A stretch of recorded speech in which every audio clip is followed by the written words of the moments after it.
പരിശുദ്ധ കുർബാന നമ്മുടെ ഈ പൗരസ്ത്യ സുറിയാനി സഭയുടെ ആരാധനാക്രമത്തിൻ്റെ പ്രത്യേകത എന്ത് എന്ന് ചോദിച്ചാൽ, ഈശോയുടെ ജനനം മുതൽ ക്രിസ്തു രഹസ്യം മുഴുവനും ഈ അൾത്താരയിൽ ജീവിക്കുക.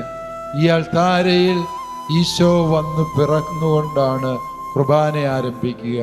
അത്യുന്നതങ്ങളിൽ ദൈവത്തിനു സ്തുതി എന്ന് പറഞ്ഞുകൊണ്ടാണ് തുടങ്ങുന്നത്, അല്ലേ? അതെന്തിനാ സൂചിപ്പിക്കുന്നത്? ക്രിസ്തുമസിനെ സൂചിപ്പിക്കും. ഈശോയുടെ ജനനമാണ്.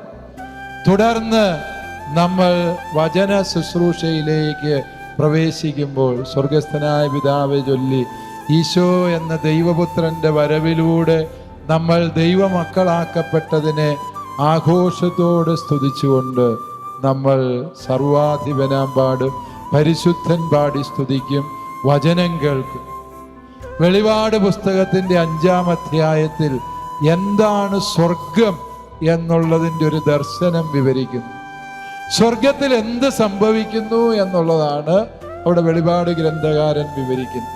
വെളിപാട് ഗ്രന്ഥകാരൻ പറയുക, സ്വർഗത്തിൻ്റെ വിരി തുറന്നു, സിംഹാസനസ്ഥന്റെ മുമ്പിൽ എല്ലാ ശ്രേഷ്ഠന്മാരും അപ്പസ്തോലന്മാരും കുമ്പിട്ട് വണങ്ങി പ്രാർത്ഥിച്ചു, സർവാധിപനാം കർത്താവേ, നിന്നെ വണങ്ങി നമിക്കുന്നു.